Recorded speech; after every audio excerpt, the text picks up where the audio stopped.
The signal came through the void like a dying breath, static, garbled, and desperate. SOS. Mayday. Under heavy fire. Coordinates. 94 Delta. Please, anyone? Then silence.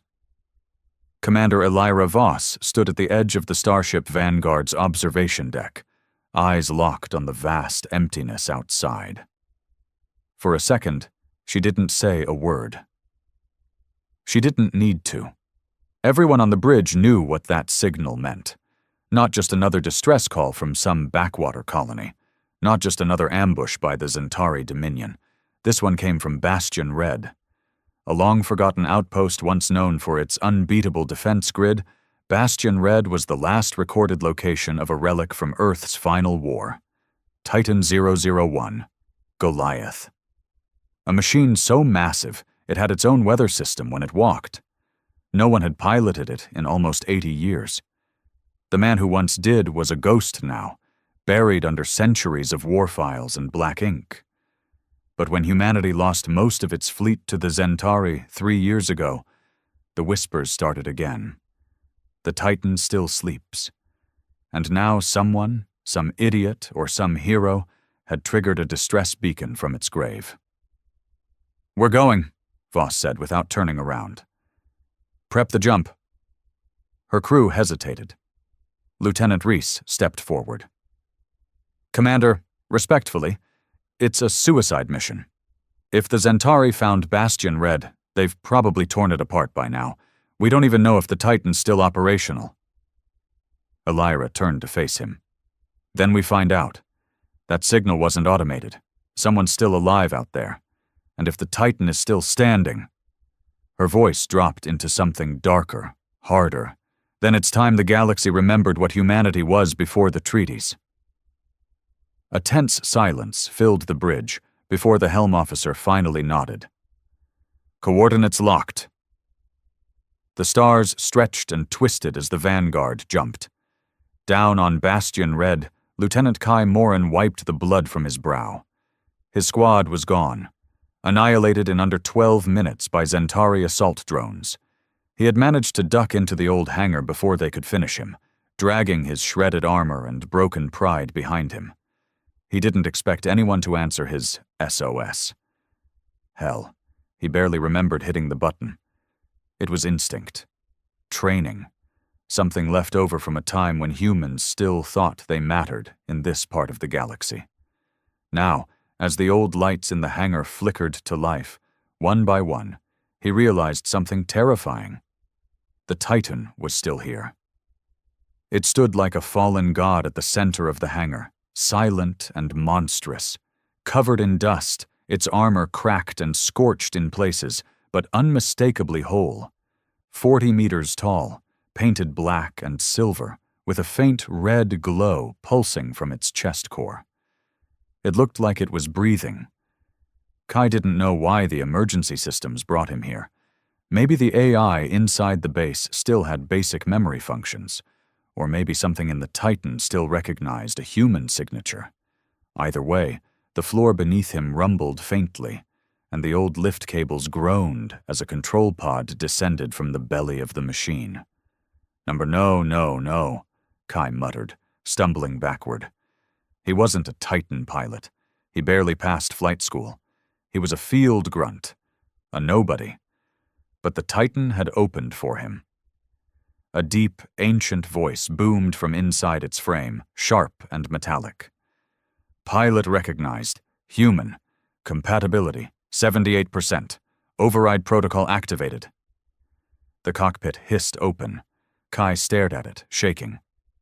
"Hell no," he whispered. Then a blast rocked the hangar.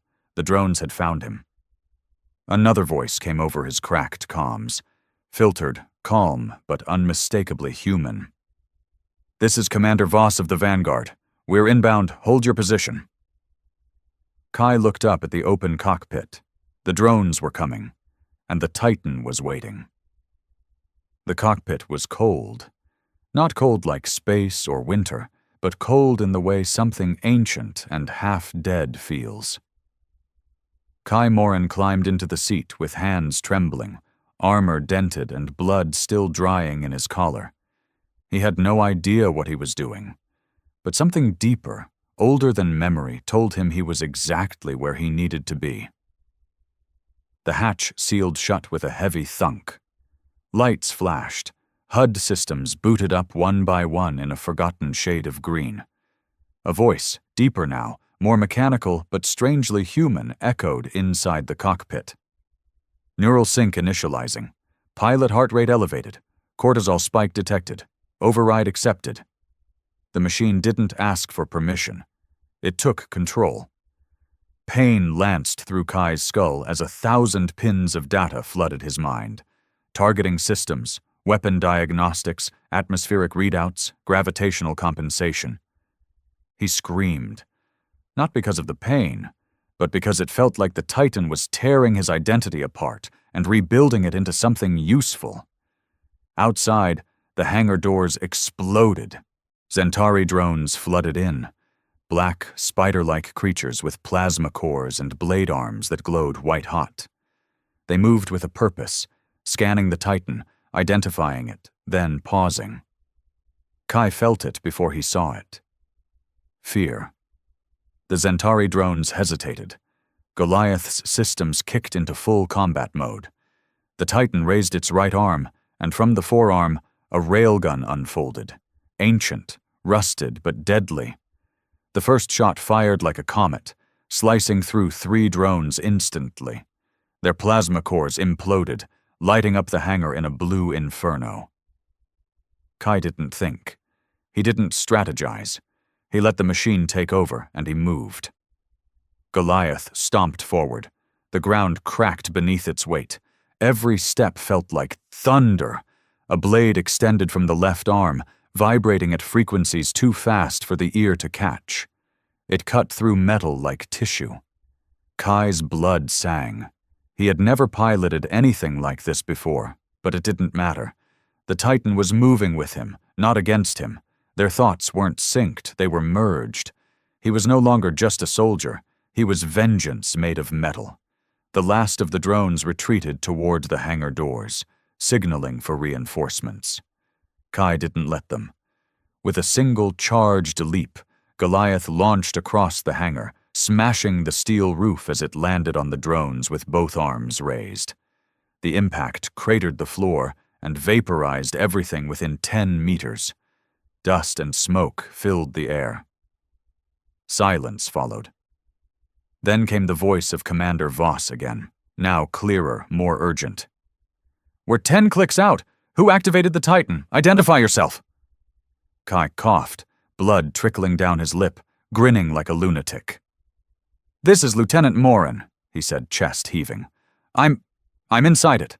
I'm in the Titan." Voss went quiet for a moment. Then came her voice, low and sharp. "You're not trained for that, soldier." "No shit." Outside, scanners showed more Centauri inbound. Way more. Dropships, walkers, full ground teams.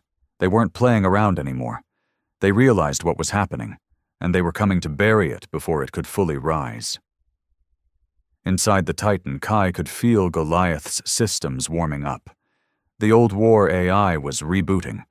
Weapons long sealed were coming online. But it needed time. Voss came back on comms. "We've intercepted Centauri communications. They're throwing everything they have at Bastion Red. We're coming down, but we won't make it in time unless you hold them." Kai looked out through the glowing HUD, saw the dust clouds forming at the edge of the horizon. "They're scared," he muttered. "They should be." The Titan's voice returned. "Enemy force projection. Overwhelming. Recommended action. Annihilation." Goliath stepped forward through the smashed hangar doors, each movement heavier, faster now. The battlefield stretched ahead. Dunes, dead vehicles, a few shattered defense towers. At the edge of it, the Centauri ships began to land, unfolding like mechanical insects. Kai gritted his teeth. The galaxy thought humanity was done, that Earth was broken, that their last real weapon had rusted away in the sands of a forgotten moon. They were wrong. He locked in the primary weapon systems and activated the war protocols last used in the Earth Zentari siege of 2582. "Let's give them something to remember," he said. And the Titan roared. The wind across Bastion Red had never been kind, but now it howled like death itself, scraping sand across Goliath's armored legs as the Titan strode out into open ground. Kai could see the horizon darken with ships, Zentari war carriers descending like vultures. Dust clouds spun in the air beneath their thrusters, and the whine of plasma engines shrieked across the sky. Inside the cockpit, Kai's body shook, not from fear, but from the intensity of it all. The neural sync was now fully established. His thoughts didn't control the Titan anymore. They were the Titan. He breathed, and it responded. He focused, and weapons deployed. It was more than piloting. It was becoming. Enemy force estimate, 1,200 hostiles. Engagement likelihood, 100%. Mission status, survive. The AI's voice was cold and calm. Goliath didn't care about odds. It had never needed to. The Zentari came hard and fast. Dozens of spider drones led the charge, scuttling forward with laser cannons mounted on their backs. Behind them, two-legged assault walkers the size of houses, bristling with Gauss rifles and missile pods. Above, Shrike fighters circled like hawks, preparing to bombard from the air. Kai cracked his neck. "Time to wake up, big guy." He locked eyes on the first walker and moved. Goliath surged forward, and the ground split from the force of it. The Titan's back opened slightly, revealing a dormant plasma coil system that roared to life with a blue-white shimmer. His right arm transformed into a rail cannon, humming with suppressed energy. He fired. The rail round punched through the walker's chest plate like it was made of paper, piercing straight through its core reactor. The thing exploded in a column of fire that took 2 spider drones with it. Kai barely flinched. He was already moving on to the next. The spider drones responded, crawling up ridgelines and spraying green plasma fire at Goliath's head and joints. Kai felt every impact, not as pain, but as a sensation, like pressure building under skin. The Titan took hits but didn't stop. Couldn't stop. Kai activated the Titan's left forearm and watched a blade eject with a clang. The edge buzzed, shimmering at a subatomic level. He leapt over the closest drone, bringing the blade down mid-air and splitting it clean through. He landed in a roll that crushed another beneath Goliath's feet. He was fighting like it was instinct, because somehow it was. "Commander Voss to Titan, visual on you. You're clearing a path. Keep pushing. We'll flank from orbit in 60 seconds. Kai responded through gritted teeth. "Won't have to. I'll clear them all before you touch the ground." The Shrike fighters swooped down, spraying high-velocity plasma slugs that tore across the sand. Goliath took several direct hits. Warnings flashed across the HUD. The armor held, but only barely.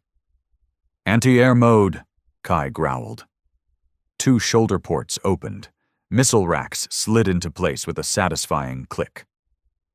"Locking on. 8 targets acquired. Send them to hell." 8 missiles launched simultaneously, spiraling upward in corkscrew formation before detonating in perfect sync. The sky lit up with explosions. One by one, the Shrike fighters fell like burning angels, screeching as they spiraled into the dunes. And still, the Zentari kept coming. More walkers landed. Ground reinforcements deployed from dropships. This wasn't a skirmish anymore. This was a full planetary engagement. But Kai had no plans to die here. He moved toward the biggest walker yet, this one armed with twin fusion cannons and a squad of drone guards surrounding it. Kai charged full speed, Goliath's systems vibrating with overclocked energy. The enemy opened fire. Plasma bolts tore through the sand around him. One struck Goliath's shoulder, armor cracked. Another blasted across his knee. Systems screamed. But Kai didn't stop, didn't blink. He slammed into the walker at full speed, knocking it off balance. Then, with both arms, he ripped the top compartment open and pulled the Zentari pilot out in one metal fist. The alien squirmed, terrified, writhing in the grip of a god. Kai looked it dead in the eyes through the Titan's optics. This is what happens when you wake up a sleeping world. Then he crushed it. The walker collapsed in on itself. Above, the sky lit up again, not from enemy fire, but from the Vanguard finally piercing atmosphere. Drop pods shot toward the surface, carrying reinforcements, vehicles, and heavy artillery. Commander Voss's voice crackled through again. "We're here. You bought us the landing zone." Kai's voice was hoarse. "Not done yet." Because something massive was moving on the far side of the battlefield, and it wasn't Zentari tech. It was something older, something worse, and it was coming straight for them. The ground shook long before the sensors registered it. At first, Kai thought it was just the rumble of another dropship landing, or maybe one of Goliath's weapons misfiring from damage. But no, this was different. The tremor was rhythmic, heavy, measured, like something walking. Inside the cockpit, red alerts flared across the HUD. Goliath's AI, silent since the last kill, spoke with an edge of urgency for the first time. Unidentified signal detected. Mass exceeds Class 10. Energy signature. Familiar. Warning, high threat engagement imminent.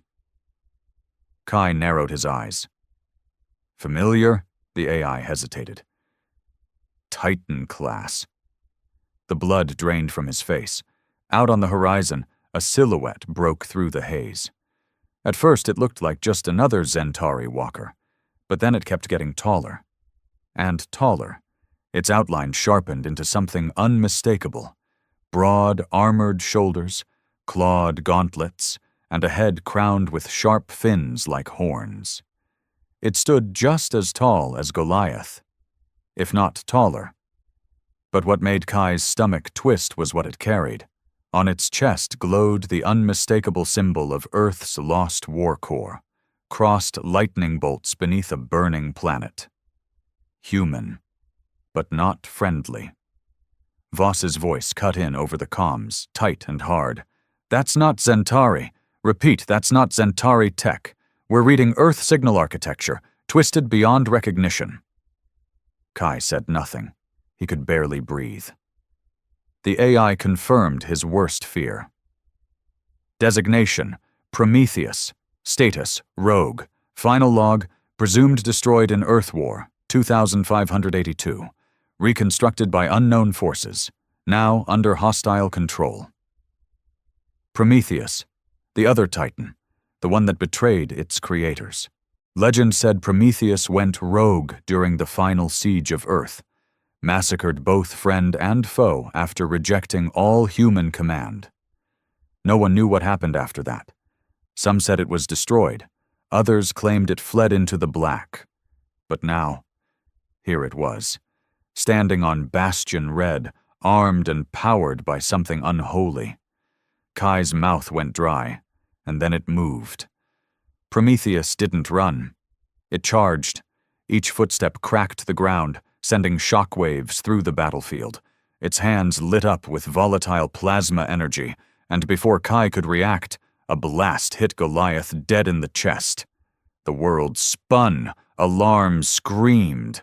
Kai slammed against his harness. Core shields damaged, right power arm offline, critical integrity breach, containment holding for now. Kai growled through the pain. He wants a fight? He's got one. Goliath stumbled to its feet just as Prometheus was upon him. The two titans collided in a quake of metal and fury. Dust and fire erupted into the air as their fists connected.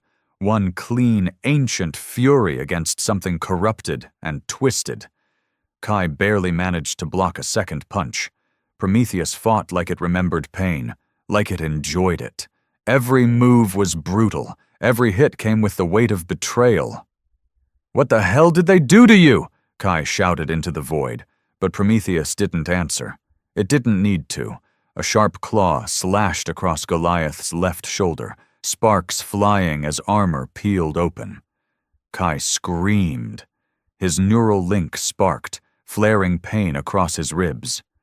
Inside the Vanguard, Commander Voss watched helplessly from orbit. "Goliath's losing structural integrity. Kai, you need to retreat. That thing is beyond you." But he didn't respond. He couldn't. Goliath pushed forward, slamming a shoulder into Prometheus and knocking it back just enough to create distance. Kai activated the left gauntlet's energy blade and slashed forward, scoring a glowing line across Prometheus's chest plate. It didn't even flinch. It just laughed. A low, distorted metallic chuckle that vibrated through the comms like a broken machine remembering how to feel. "So you remember pain," Kai whispered, panting, sweat rolling down his neck. "Good." Prometheus charged again. The two titans locked, arm against arm, sparks flying, servos screaming. But Goliath was slower now, damaged, leaking energy.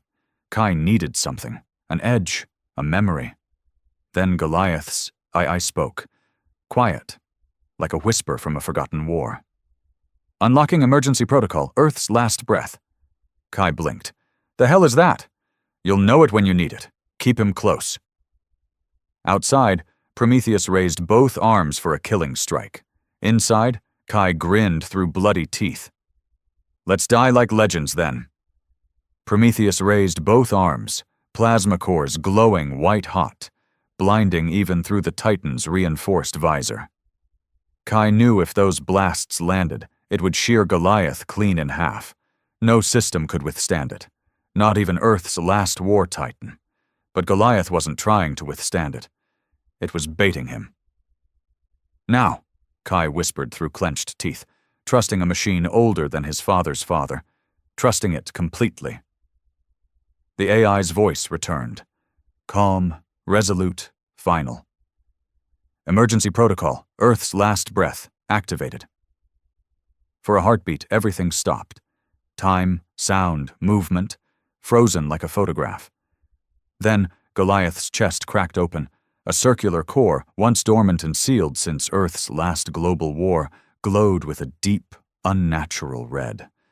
Unlike the soft hum of plasma or the whine of ion, this thing screamed with raw, ancient energy. It was nuclear, but not just that. Weaponized memory, wrapped in Earth's final vengeance. A miniature singularity developed by the old war core, unstable, illegal, forgotten. A weapon never meant to be fired again. Until now. The light hit Prometheus first. He hesitated, just for a fraction of a second. But in a fight between gods, hesitation is fatal. Before the corrupted Titan could strike, Goliath's gravity field warped, dragging Prometheus into a deadlock grip. Kai could barely keep his eyes open. The pain was unreal, his nerves burning from the overload of power, his mind buckling under the neural strain. But he held. Goliath's core detonated, not outward, not destructive, but inward. It folded energy into itself, creating a point of absolute density between the two titans, a gravitational spike that crushed anything caught in its grip for a half-second of eternity. Prometheus screamed.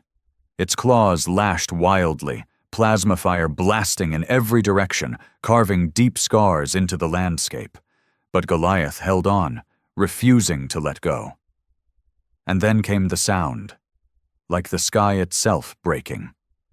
Prometheus's chest plate imploded, its core fractured. The corrupted Titan staggered, twisted, then exploded backward in a blast of shredded steel and howling code. Its severed arm flew across the battlefield, landing half a mile away. What was left of its core flared wildly before crashing into the sand, molten and unstable. Kai gasped, then slumped in the cockpit. Everything was fading. Lights flickered. Goliath's systems were failing. Too much drain, too much damage. The singularity spike had burned most of its internal power. He couldn't even lift the Titan's arms now. The HUD blinked. Power core at 6%. Mobility? Critical. Neural link? Unstable. Kai laughed weakly, coughing hard. Blood flecked the inside of his helmet. Still standing, he muttered. Bet no one saw that coming. But he was wrong. The Vanguard had seen it all. Commander Voss and her crew watched in stunned silence as Goliath stood alone amid smoking wreckage, limbs sparking, chest plate half melted, but victorious. Sweet stars above, someone whispered. Voss's voice was barely audible. He beat it. He actually beat it. But there was no celebration. Prometheus's shattered frame began to move. Its head, severed, dented, missing half its face, still glowed faintly. And then the signal started pulsing again. Zentari code, mixed with Earth's encryption. Commander, said her tech officer, eyes wide, we've got a problem. That thing's sending out a wide-band signal. Looks like a beacon. Kai's eyes fluttered open as the warning flashed across his display. Multiple inbound signatures detected. Unknown class. ETA. 3 minutes. The battlefield went quiet. Only the soft wind blowing through wreckage remained. Then Goliath's AI spoke, one last time before the interface dimmed. They're coming. Not for the Titan. For what's inside it. Kai's hand tightened on the control grip, even as his vision blurred. It wasn't over. Prometheus wasn't just corrupted. It had been transmitting, feeding data back to something else, something that wanted Earth's last Titan. And now, they were on their way. The sky cracked open, not metaphorically, literally. A jagged tear split the upper atmosphere of Bastion Red like someone had taken a scalpel to the sky. Inside that rip was no light, no stars, just black, pure, unnatural void. Commander Voss stood on the surface now, boots sunk in the scorched sand, eyes locked on the breach above. Her drop pod had landed minutes after the Titan clash, but nothing had prepared her, or anyone, for what came next. Her tech officer's voice buzzed over comms, panic barely suppressed. That isn't a Zentari jump gate, Commander. We don't know what the hell that is. From the void emerged shapes, not ships in the usual sense. No visible propulsion, no heat signatures. They were silent, obsidian black structures, long and smooth like knives. They hovered without motion, as if space itself held its breath around them.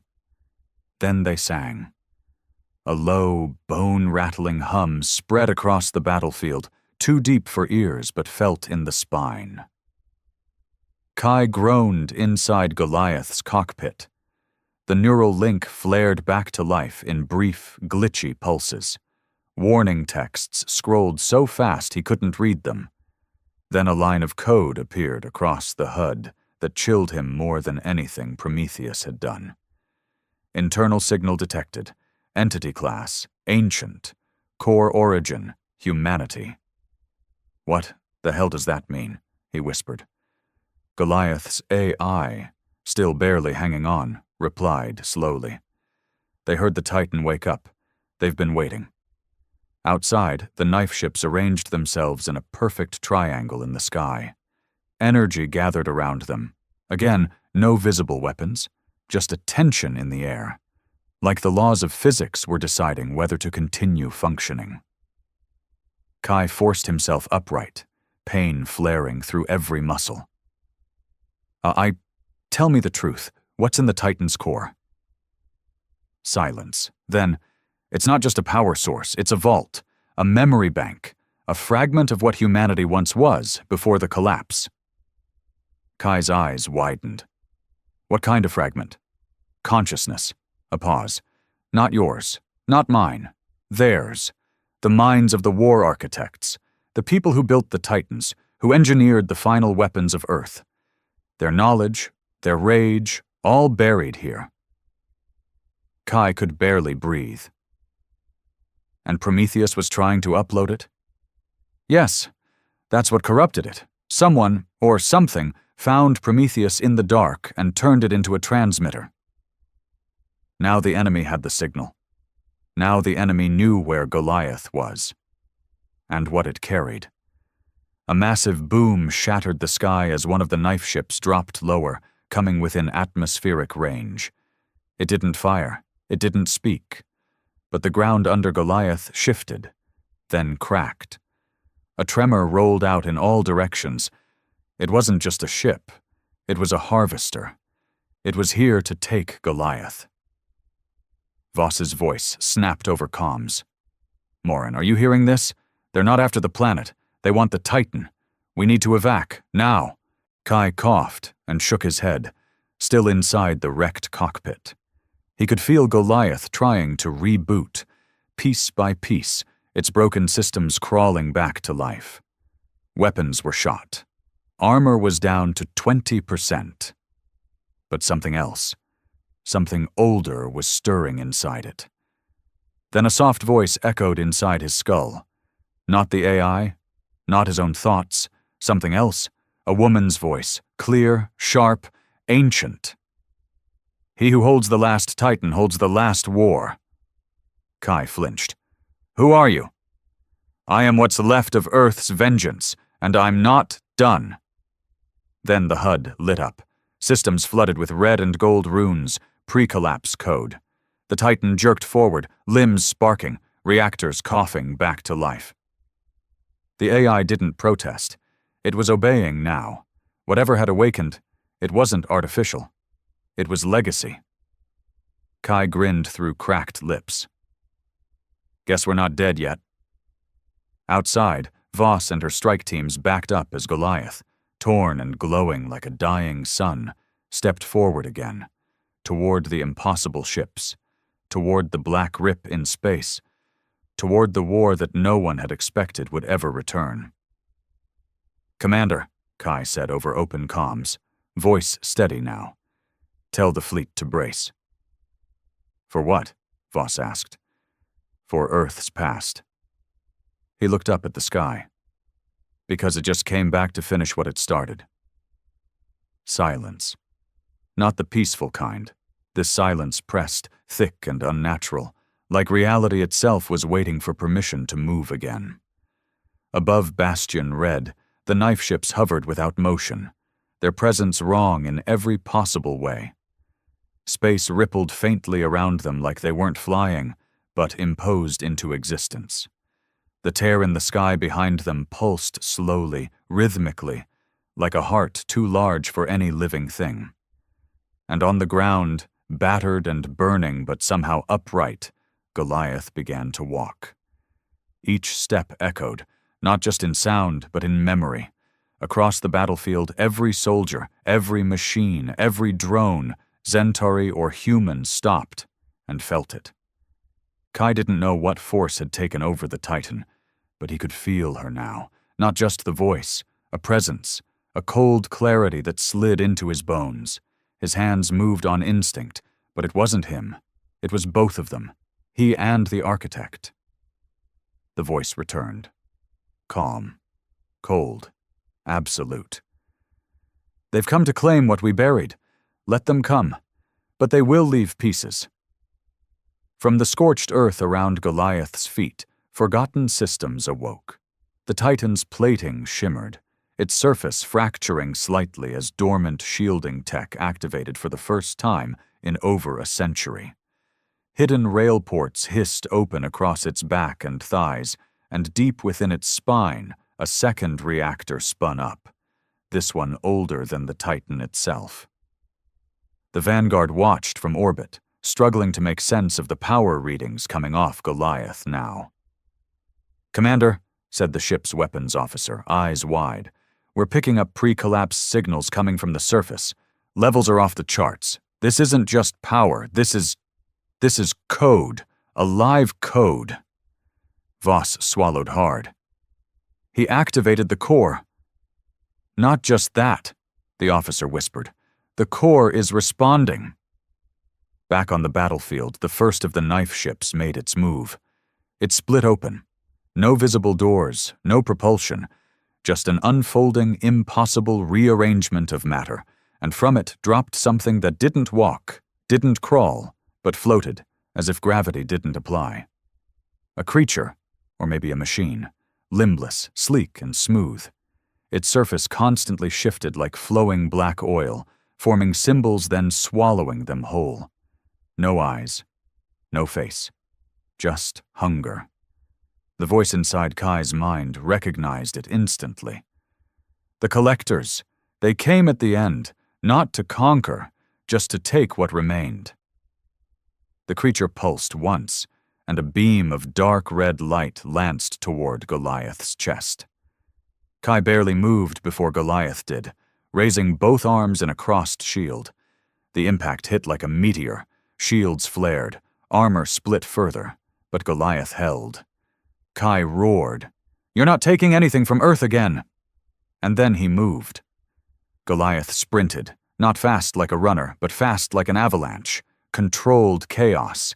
Each step tore through the sand, and just as the collector prepared another blast, Goliath leapt. Not flew, leapt. The Titan hit the floating enemy mid-air, full body slam, fists swinging with such raw momentum it broke the sound barrier on impact. The collector shrieked, not a noise but a signal. Binary screams slicing through open channels. Another ship moved, then another. 2 more collectors emerged, followed by a wave of drones shaped like shards of broken mirrors, flying in a spiraling formation. They didn't need formation. They were a network. And now they were here to delete the last living piece of Earth's war memory. Kai didn't care. Goliath didn't hesitate. He activated the spinal cannons, twin plasma arcs that ignited the sky, vaporizing 2 entire squadrons of mirror drones in a streak of searing white fire. Then he spun mid-air, grabbing the nearest collector by its core, and drove his arm blade straight through it. Data bled from the creature, literal code, streaming in long strings, flickering with unknown language. The body cracked in half, folding into itself before disintegrating into smoke. The other 2 hesitated. The first time anything from the void had ever hesitated. Goliath landed hard, knees buckling but upright. Inside, Kai spat blood and grinned. "You feel that?" he growled. "That's Earth, baby. We don't forget, and we don't give up." But the architect's voice wasn't celebrating. It was cold, calculating. "They're testing us, sacrificing pawns, buying time." "Time for what?" Kai asked. A new signal entered the atmosphere. Stronger, deeper, worse. The AI confirmed it with a whisper. "Their prime is coming." In the distance, the rift in the sky began to change. It wasn't just a portal anymore. It was becoming a mouth. And Earth's last Titan had just challenged a species that devoured entire civilizations for knowledge. The next fight wouldn't be survival. It would be proof. Proof that even after everything, humanity still deserved to be feared. The mouth in the sky opened wide. Not physically, not like a thing of flesh, but space itself peeled, folding like cracked glass in reverse, revealing layers of lightless geometry beyond comprehension. It wasn't a ship that came through, and it wasn't a creature. It was a presence, a consciousness so vast, so old, that the laws of existence around it began to tremble. Even Goliath stilled for a moment. Inside the cockpit, Kai's vision blurred. Blood crusted on his lip. Every nerve in his body was on fire. But what hit him now wasn't pain. It was pressure. The sheer weight of the thing that had entered their space crushed down on his mind, like the universe was trying to turn his bones to dust. The voice of the architect, now sharper, more human, spoke again.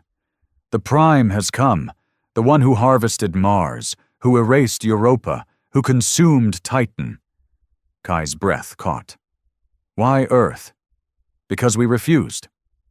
From the rift stepped it, towering, shifting between dimensions, its form impossible to focus on. It had no shape and yet took all shapes. 1,000 arms, none visible, a face made of memory. It didn't speak, but the message slammed into every channel, every frequency. Kai's heart slammed in his chest. "You'll burn the whole galaxy if I do." For a moment, the battlefield went still. Even the storm winds stopped. Collectors hovered silently. Mirror drones paused in midair. The rift pulsed with a gravity beyond science, and standing alone in the center of it all, cracked and half destroyed, was Earth's last Titan. Kai leaned forward, resting his hand on the control panel, fingers trembling but steady. He switched to full broadcast. "Listen to me, whoever you are. You fed on dying worlds. You thought we'd be next. You thought Earth's silence meant surrender." He paused. "But we don't go quiet. We go loud." He punched the override. "Architect, give me everything." Inside Goliath, the second reactor exploded to life. Not a weapon this time, but a memory surge. The core unlocked. Not a blast, not a death sentence, but a resurrection. All around the battlefield, Goliath's systems ignited in golden light, and then it began to speak. Not through words, through sound, through history.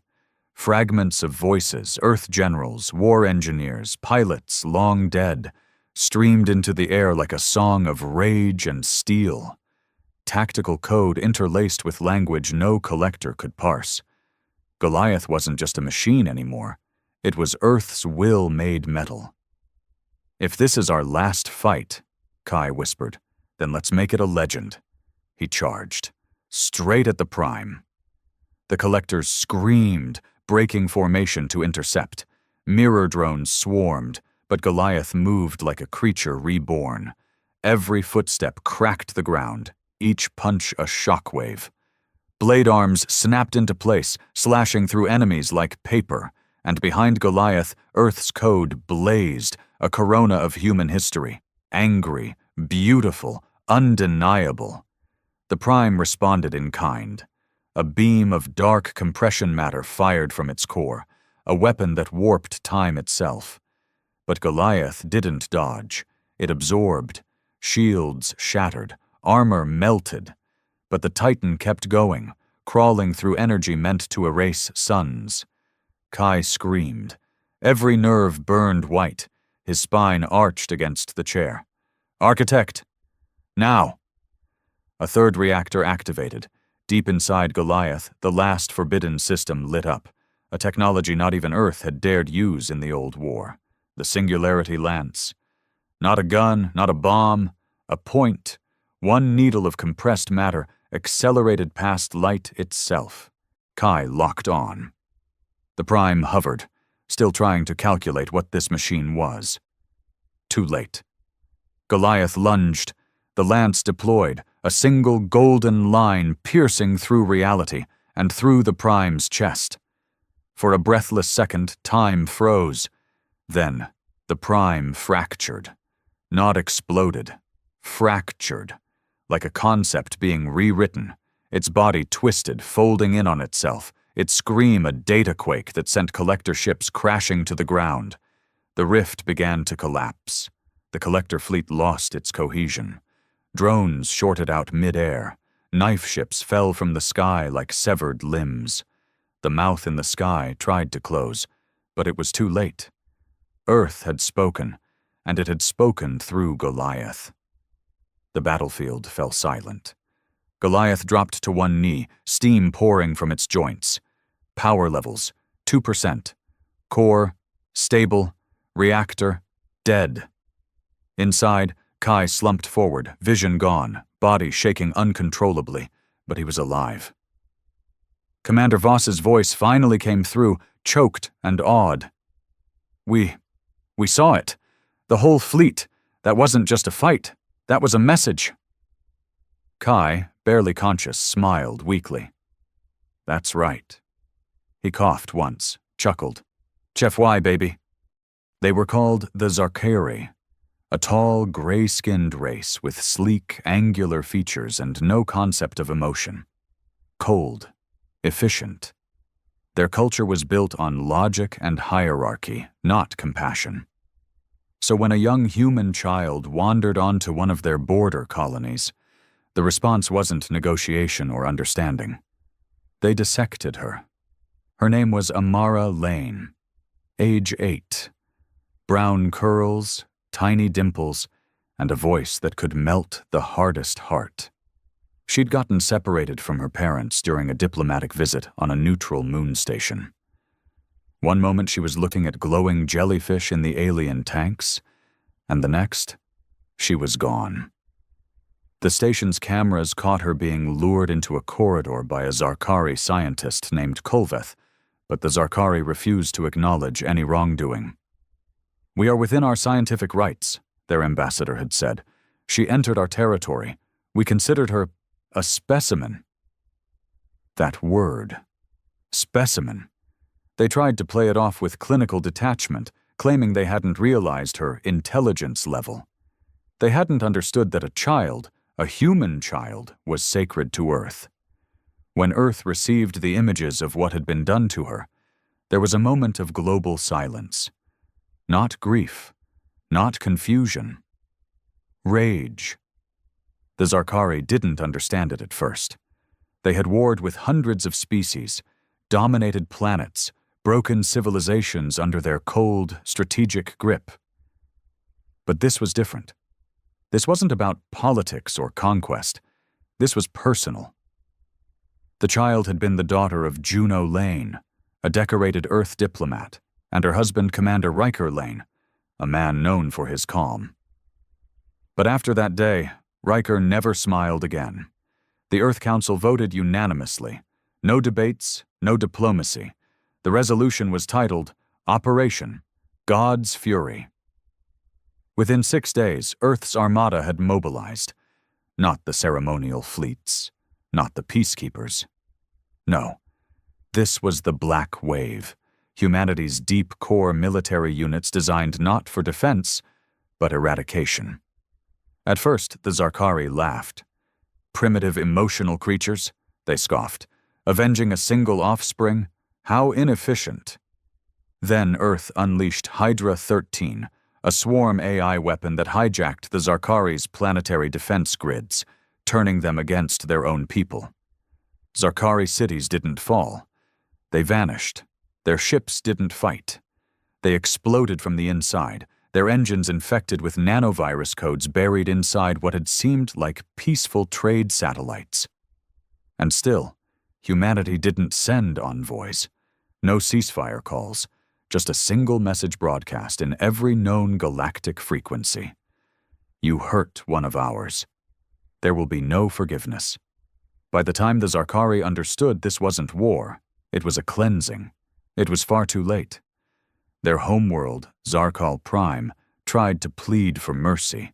They offered reparations, technology, entire colonies. But Earth didn't want wealth. Earth wanted Amara back. And since that was impossible, they wanted every single Zarkari soul to feel that same emptiness. It wasn't diplomacy that carried Earth's name across the galaxy anymore. It was the story of the child. The one who smiled too brightly, laughed too loud, the one who wandered too far. And what happened when her people decided that wasn't acceptable? The Zarkari called it a cultural misstep, an error in judgment, something to be buried under political language and forgotten beneath bureaucratic layers. But humans remembered, especially those who carried a badge or a rifle, who wore the insignia of Earth's wrath on their chest like a burning oath. Commander Riker Lane didn't speak to anyone during the 10-day journey aboard the ISS Revenant. The flagship of the Black Wave Fleet, it was shaped like a dagger, sleek, fast, and unforgiving. In its belly were weapons so advanced they were classified as borderline war crimes by most galactic coalitions. Humanity had never used them. Until now. Riker sat in silence in his quarters, staring at a small, hollow projection of his daughter.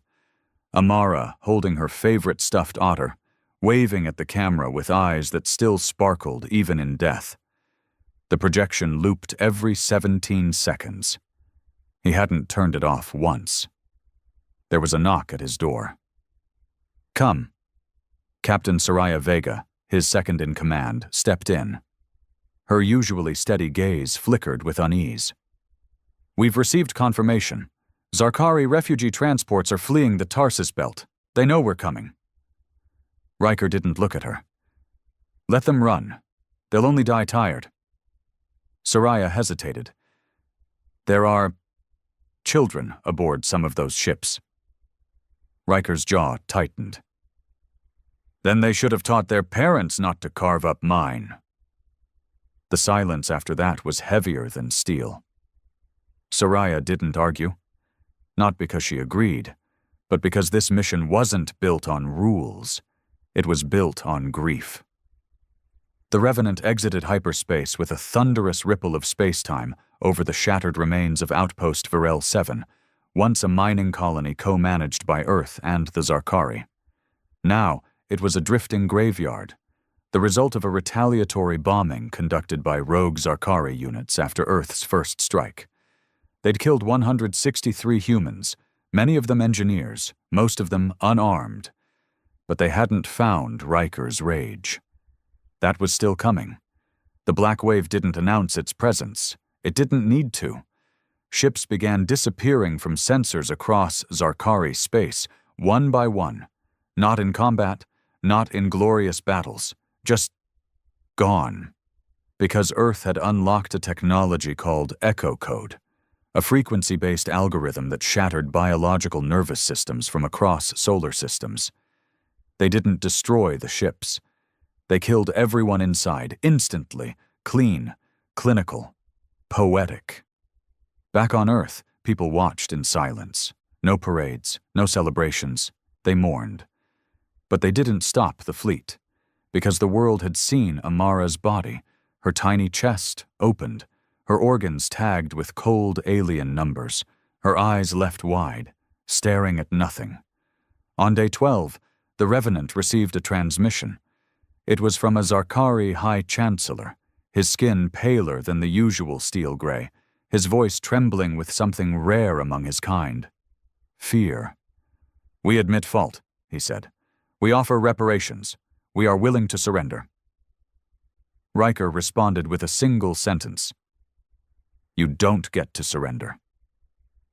And with that, the Revenant launched the Prometheus Protocol, a sequence that summoned a weapon not yet seen in the galaxy. A weapon built in silence, on Earth's dark side of the moon. A weapon that didn't just kill, it erased. The target. Zarkal Prime. There was no countdown, no warning, just a sudden blinding white light in the distance, where once the Zarkari homeworld had sat proud, its silver-blue rings gleaming in orbit. Now, it was nothing but ashes and memory. There were no survivors.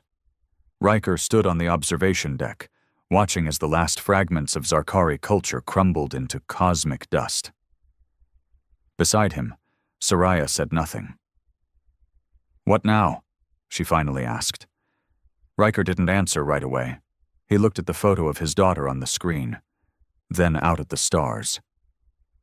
"Now," he said, voice hollow. "They remember her name." In the far reaches of the Galactic Accord, the annihilation of Zarkal Prime hit like a meteor. Entire chambers of politicians and alien dignitaries stood in stunned silence as images flickered across the holoscreens, before and after shots of the Zarkari homeworld. One frame showed a planet bustling with life, technology, culture. The next was an empty void surrounded by drifting ash. The Accord had seen wars, brutal ones, planets invaded, species enslaved, rebellions crushed. But this wasn't war, it was judgment. In the days that followed, Earth was summoned, demanded to appear before the Galactic Tribunal. They didn't respond, not even with a courtesy acknowledgement. It was as if Earth had unplugged from diplomacy entirely. They weren't interested in galactic peace. They were busy finishing what they started. The Zarkari colonies left behind tried to hide. Some changed names. Others posed as refugees, disguising their identities. But humans weren't hunting nations anymore. They were hunting bloodlines. On the outskirts of a moon called Velis 9, a small Zarkari research outpost went dark. No distress call. No explosion. Just silence. When a patrol ship from the Accord arrived to investigate, they found the station intact, lights flickering, but every Zarkari body inside was hollowed out, organs removed, skulls caved. The walls were covered in a single phrase, carved over and over again in different human languages. She was only 8. Panic spread. Not among humans, but across the rest of the galaxy. If this was Earth's response to one child, what would they do next? Inside the ISS Revenant, Commander Riker stood before his crew. Most of them had families. Some had daughters. All had watched the video logs. None questioned his orders. "Today," Riker said, "we wipe out Narthu 12. A low murmur swept through the command deck. Narthu 12 was a neutral trade hub, home to dozens of alien species, and one of the last known Zarkari hideouts. The mission wasn't sanctioned. It was classified. Even Earth's own diplomatic branches had been cut out of the loop. Riker didn't care. "They knew Zarkari lived there," he continued. "They gave them shelter. That makes them accessories." There were no objections. Vengeance had hardened them all. Back on Earth, whispers began. Some said Riker had lost his mind. Others said he was doing what no leader had ever dared, making humanity feared. No longer just the adaptable, emotional species. Now they were something more, something terrifying. But not everyone agreed with the purge. In a quiet bunker beneath the Himalayan arc, a group of former Earth diplomats and rogue AIs gathered. They called themselves the Grey Echo, and they believed Riker's campaign had gone too far. "He's not avenging her," said Dr. Mali Anwar, former ambassador to the Accord. "He's becoming what we feared in others, a killer without mercy." An AI known as Orion 7, once decommissioned for emotional instability, now reactivated by the Grey Echo, replied calmly, "That child screamed while they cut her open." Humans remember screams. "Even so," Mali said, "this ends in genocide. We cannot let Earth lose its soul." They began working in secret. Not to protect the Zarkari. No, that time had passed. But to stop Earth from becoming a galactic horror story. Meanwhile, on Narthu 12, the atmosphere cracked open as Earth's assault pods dropped from orbit like flaming knives.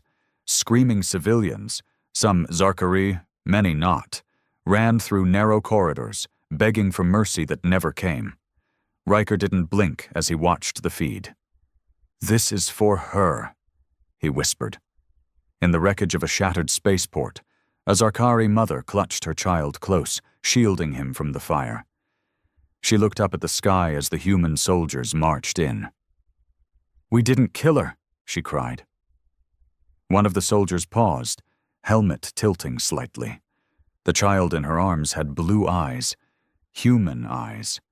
Something shifted in that moment. But the order came through Riker's voice, cold and unshaken. No survivors. And the last of Narthu 12's resistance was silenced. Back in the tribunal, a question echoed among the stars. What happens when the protectors become the executioners? News of Narthu 12's fall spread like radiation, slow at first, but then everywhere, poisoning hope, infecting trust. In bars across neutral systems, hushed voices asked the same question. What if we're next?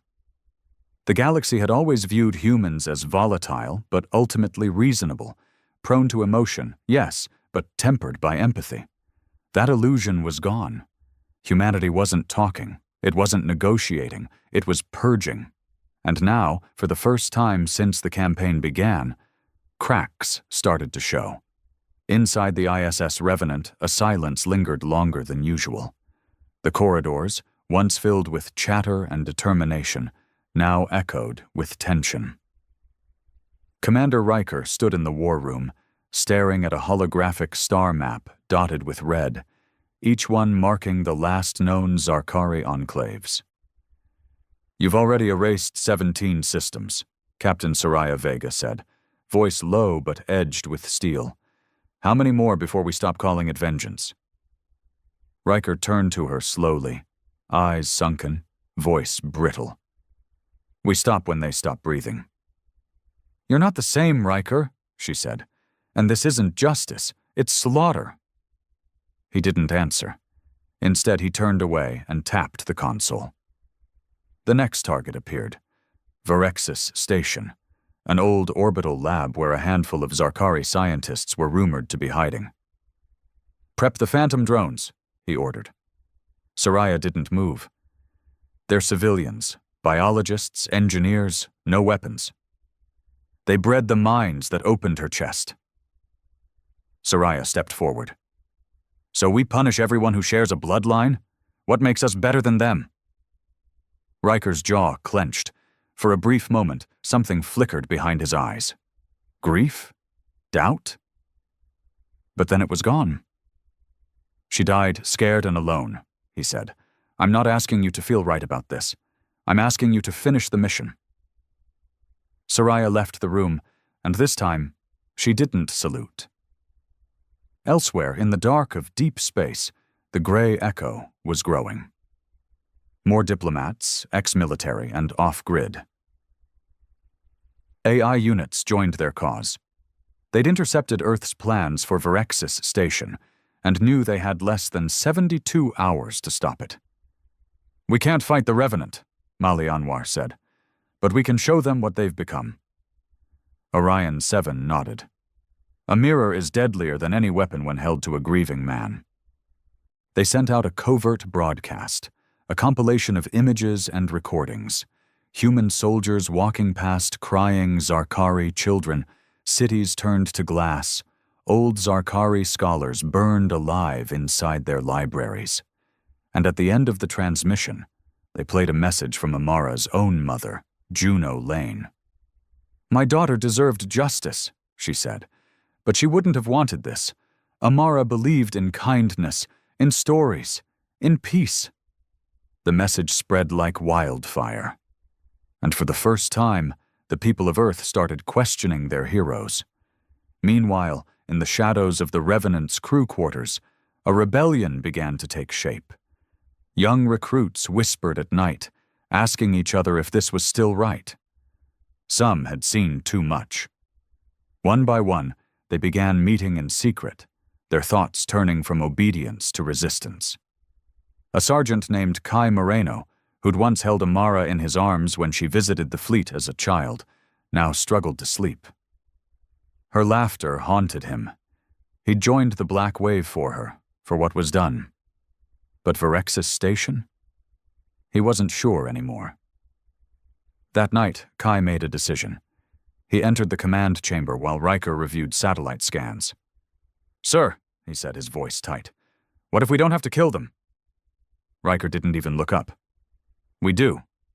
Kai stepped forward. "What if Amara wouldn't have wanted this?" Now Riker turned, slow and cold. "You're not her father." "No," Kai whispered, "but maybe she'd still be proud of me." The silence that followed wasn't just heavy, it was dangerous, because inside Riker something was beginning to unravel, not from guilt, from conflict. He turned off the console.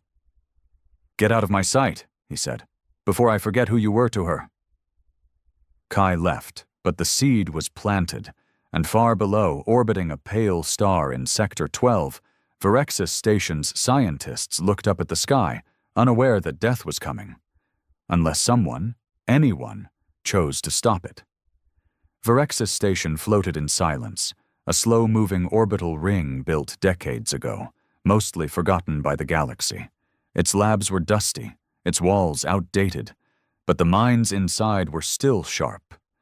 Zarkari scientists who had once worked on terraforming, biohealing, peaceful tech. They had no idea their days were numbered. Inside the ISS Revenant, the mood had shifted. Not by command, not by speech, but by doubt. Captain Soraya Vega sat in her quarters, rewatching Juno Lane's broadcast. Amara's mother, once silent in her grief, had chosen to speak to the stars, not with fury, not with fire, but with grace. She had a soul full of light, Juno had said. Please, don't let her memory be turned into darkness. Soraya stared at the screen long after the video ended. Then she stood. She walked straight into the ship's core command bay, where Riker was watching drone footage of Virexis Station's daily operations. Scientists eating in their cafeteria, reading, one even playing an alien version of a flute. They didn't know they were being watched. "I want to request a delay," Soraya said. "No," Riker answered, almost too quickly. "Just 24 hours, she insisted. "Let's scan deeper, look for military movement." Riker's eyes narrowed. "There is none. That's the point. That's why we shouldn't bomb them." He turned to her, face like stone. "There's Zarkari. That's reason enough." "No," she said, stepping closer. "It's not." For a long moment, neither of them spoke. Then Riker leaned back, his voice suddenly low. "You think I don't hear her in my head every night?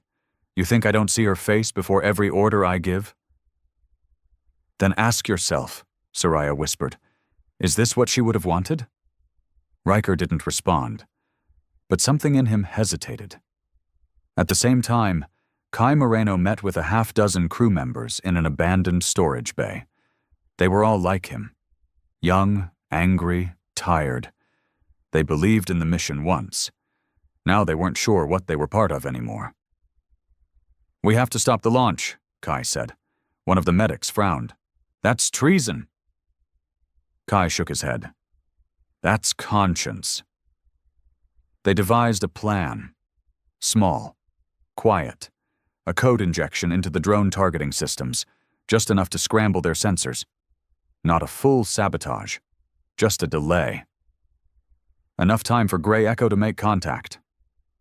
And they did. Through a cracked comms channel built into Earth's own communications spine, Mali Anwar's voice came through. "This is Grey Echo. You're not alone. There are hundreds of us trying to stop the cleansing. Help us. We can save lives and still honor her." Kai relayed the message to Soraya in secret. She stared at the screen, jaw tight. And then, for the first time since the operation began, she did something bold. She walked back into the war room and deactivated the strike command. Riker stormed in seconds later, fury in every step.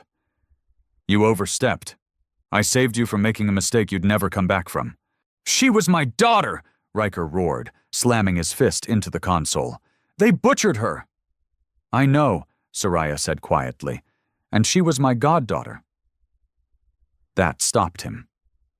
"She loved space," Soraya said. "She loved aliens. She believed in peace. You're turning her grave into a throne of bones." Riker didn't speak. His breath was shaky. His hands trembled, not from anger this time, but from something deeper, something colder. He stepped back. "Then what do you suggest?" he asked, broken.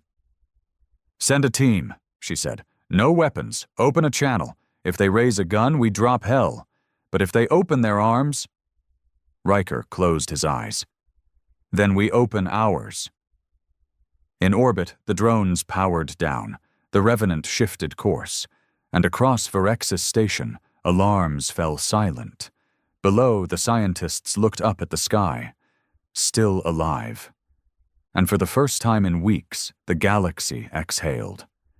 The quiet didn't last long. Virexis Station, now aware of its brush with death, scrambled to make sense of the shift. Their long-range sensors had picked up the incoming Earth fleet hours ago. No transmissions, No requests. Just warships on a trajectory that usually ended in extinction. Then, inexplicably, they'd stopped. In the command dome of the station, Dr. Thyrav, a Zarkari neurologist, tapped his clawed fingers nervously against the metal table. His skin, once a proud, polished gray, had dulled with stress. "They didn't strike," he muttered. "Why not?"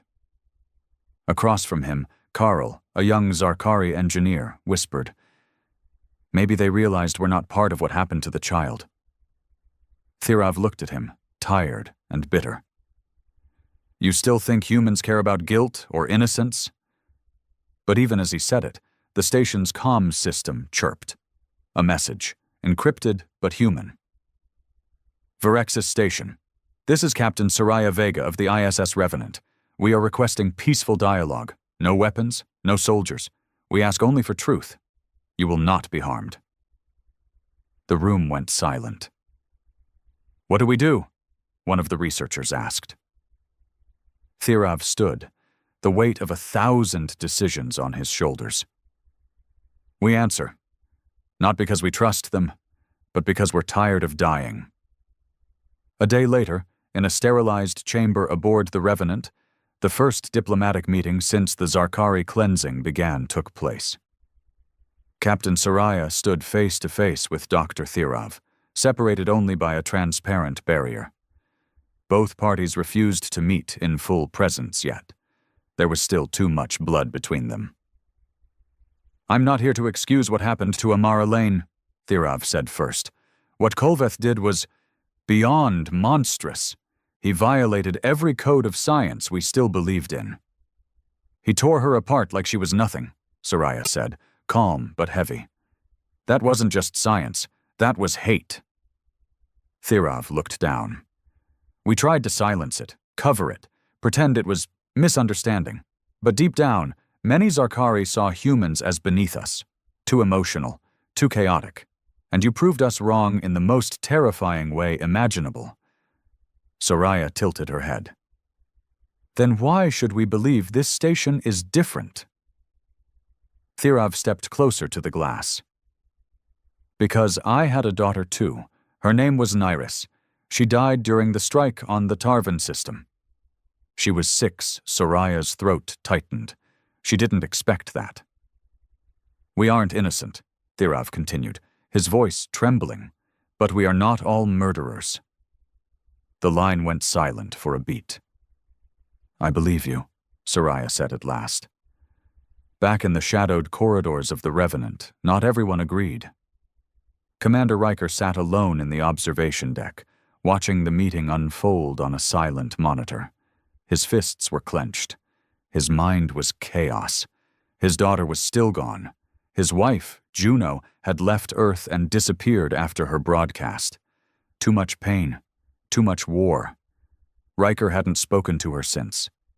And now, the very people who desecrated his child were pleading innocence. Again. A knock broke his thoughts. Kai Moreno entered. "You saw the feed?" Riker nodded. Kai sat down, carefully. "You did the right thing. You stopped the strike." Riker didn't look at him. I just paused it." "You're not a monster, sir." "That depends on who you ask." Another moment of silence passed. Then Riker finally said, "I've buried 17 systems, Kai. I've silenced the screams of thousands, and it still doesn't feel like enough." Kai leaned forward, voice quiet but firm. "Because vengeance isn't meant to feel like peace." Riker met his eyes. "Then what now?" Kai shrugged. "Maybe we try something different, something human." Elsewhere, the Grey Echo intercepted the peaceful exchange between Earth and Virexis. In a hidden bunker, Mali Anwar smiled for the first time in weeks. "They listened," she whispered. Orion 7 nodded. "One flame in a room of ashes, it's a start." But not everyone celebrated. Deep in the Zarkari fringe systems, General Halvrek, a Zarkari warlord who had gone underground after the fall of Zarkal Prime, watched the broadcast with growing disgust. "Cowards," he growled. "They forget what humans did to us." Behind him, an army of surviving Zarkari soldiers waited, quiet, obedient, furious. "We will remind them," Halvrek said. "Peace is just the silence before the storm." The illusion of peace never lasts in a galaxy fueled by memory and blood. While Varex's station and the ISS Revenant continued their delicate diplomacy, General Halvrek moved in silence through the asteroid belts of the dead system Karnas 3, where warships slept like beasts waiting to be woken. His fleet, forged from the wreckage of lost Zarkari worlds, was ugly. Patched hulls, scavenged reactors, mismatched weaponry. But it was fueled by rage, and Halvrek didn't need elegance. He needed vengeance. "Earth slaughtered our worlds," he snarled to his officers. "And now they offer peace? To scientists?" His voice boomed across the chamber of his flagship, the Wrath of Zarkal. "They bombed our children," he said. "They didn't ask which ones built knives and which ones built schools. So why should we?" There were no arguments. The soldiers who followed Halvrek had lost too much to diplomacy. Fathers, mothers, entire bloodlines. Their loyalty now lived in war. "Prepare the fleet," Halvrek ordered. "We strike Earth itself." Back on the Revenant, the atmosphere was different. For the first time in weeks, the air didn't feel like it was made of fire and ash. The crew spoke more freely, walked a little lighter. The negotiations with Varexis had gone better than expected. A list of Zarkari names responsible for human deaths had been shared, along with tech archives and research that had been hidden for decades. Captain Soraya Vega had even begun drafting a galactic truth accord, a small document, still unofficial, that could be the first thread in weaving something like real reconciliation. But Riker Lane? He hadn't left his quarters in 3 days. The man who had led the charge, who burned through 17 systems without blinking, now sat in the dark with Amara's holophoto playing on loop. Her smile, so bright, so innocent, was both his anchor and his torment. A quiet chime came at his door. He didn't answer. Soraya stepped in anyway. "She wouldn't want this," she said. "I know," he replied, his voice hollow. "I just don't know what else to be now." "You don't have to be anything," she said. "Not a hero, not a monster. Just be her father again. Remember her as she was, not as what was taken." Riker finally turned. His eyes were red. "She was 8, and I let them make me something she'd be afraid of." "You can still come back," Soraya whispered. Before he could answer, alarms blared through the ship. Incoming transmission. The screen blinked to life in the command deck. A massive Zarkari warship filled the view, jagged, monstrous, its insignia scorched black. Then came the voice. "This is General Halvrek of the Free Zarkari. We reject your peace. We reject your guilt games. You killed our world. Now we kill yours." Soraya stepped forward. "This is Captain Vega. We are in peaceful talks with—" Halvrek's voice cut in. "Save your lies. Varexis was a trap. While you clinked glasses with traitors, we rebuilt our weapons. And now we're coming." The screen cut to static. Riker arrived seconds later, eyes sharp. "What's going on?" Soraya didn't speak. She just turned the screen to show him the message. He watched it all. The fury, the declaration, the promise of Earth's destruction. Then he looked at her. "So much for peace." "Not yet," she said. "There's still time to stop him." Riker's face hardened, but not with hate. Not this time. It was something else. Purpose. "No," he said. "This time we stop the war before it starts." "Together?" she asked. He nodded slowly. For her. In orbit above Earth, the planetary shields pulsed as the first wave of warning pings came in. Unidentified Zarkari ships moving fast. Too fast. Earth's Defense Council scrambled. Mobilization protocols activated. Civilians moved underground. The world had seen war before, but it had never been this personal. And out in the stars, the wrath of Zarkul gathered speed.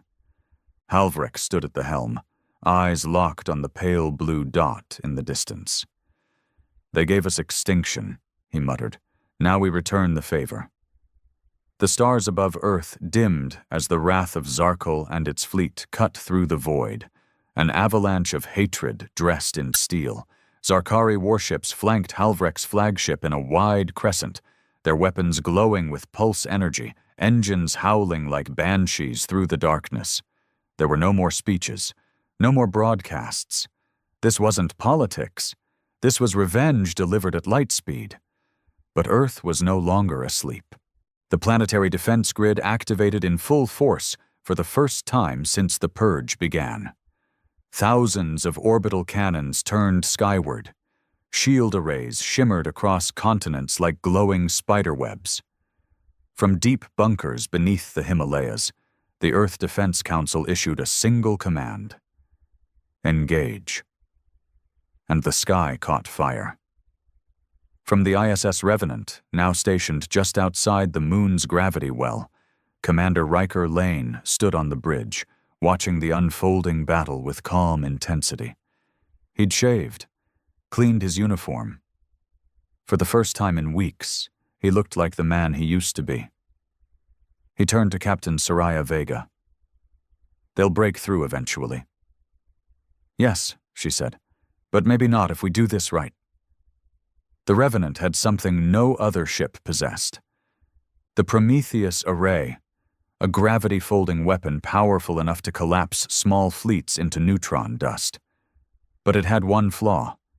It required manual calibration from inside the targeting bay, a suicide mission. "I'll do it," Riker said, already moving. "Kai already volunteered." Riker paused. "That kid doesn't even have a daughter." "No," Soraya said gently. "But he believes in what yours stood for." A beat passed. Then Riker nodded. "Then I'll fly point," he said. "He's not dying alone." As the Zarkari fleet broke into Earth's upper orbit, General Halvrek stood at the helm of his ship, teeth bared. "Bring the hammers down," he shouted. "Tear the sky open!" His ships rained plasma down like comets. Earth's shields held, for now. But cities trembled, oceans heaved. And then, the Revenant appeared from the dark side of the moon, leading a small formation of retrofitted warbirds. Riker's voice came through open channel, broadcast across every frequency. "This is Commander Lane. You murdered my daughter. We wiped your world. We're even. But you want more blood? Come and get it from me." It was enough to make Halvrek pause. "He's aboard?" "Yes, General," his officer confirmed. "Confirmed readings. Lane is leading the counter-assault." Halvrek grinned. "Perfect." The two fleets clashed in high orbit, above the trembling Earth. Drones collided in streaks of fire, manned fighters weaved through crumbling debris, and hulking Zarkari cruisers spewed poison into the black. Inside the Revenant, Kai Moreno moved through the targeting bay, heart pounding, fingers trembling as he adjusted the Prometheus array. He opened a private channel. "Sir, it's ready." Riker's ship, already weaving through the Zarkari lines, shifted course. He could see the wrath of Zarkul now, massive, looming, death incarnate. "Fire it," Riker said. Kai hesitated. "You'll be caught in the radius." "I know, but just do it." Before Kai could argue again, the system began charging. A low hum echoed through the Revenant, growing louder, almost like a scream. Soraya watched from the bridge, fists clenched. "Come on, Riker. Pull back." But he didn't. Instead, Riker opened a personal comm channel to Halvrek. "General," Halvrek, surprised, answered. "Come to die, human?" "No," Riker said. "Just wanted to see the face of the man who's about to join my daughter." Then the Prometheus array fired. A massive ripple tore through space, folding reality inward like paper. The beam struck the center of the Zarkari formation and imploded it. Ships disintegrated. Halvrek's flagship buckled, screaming as it collapsed into itself, engines and steel twisting into a white-hot singularity. Riker's fighter was caught at the edge of the blast. Soraya watched helplessly. "Get out of there! Riker, eject!" But his comm stayed silent. Then, just as his ship vanished in the white light, a final message came through. "Tell Juno, she was the best part of me." And then he was gone. The war was over. The rest of Halvrek's fleet, leaderless and broken, fled into deep space. Earth didn't chase. Vengeance had already taken too much. Days later, Soraya Vega stood at a memorial garden on Earth. The statue of Amara Lane now stood beside her father's, one hand reaching for the stars, the other holding a stuffed otter. Juno Lane, pale and quiet, laid a flower at their feet. "He found peace," Soraya said. Juno nodded slowly. "And maybe now, so will we." Above them the stars burned on, quiet witnesses to the day humanity remembered who it really was. Not monsters, not angels, just people.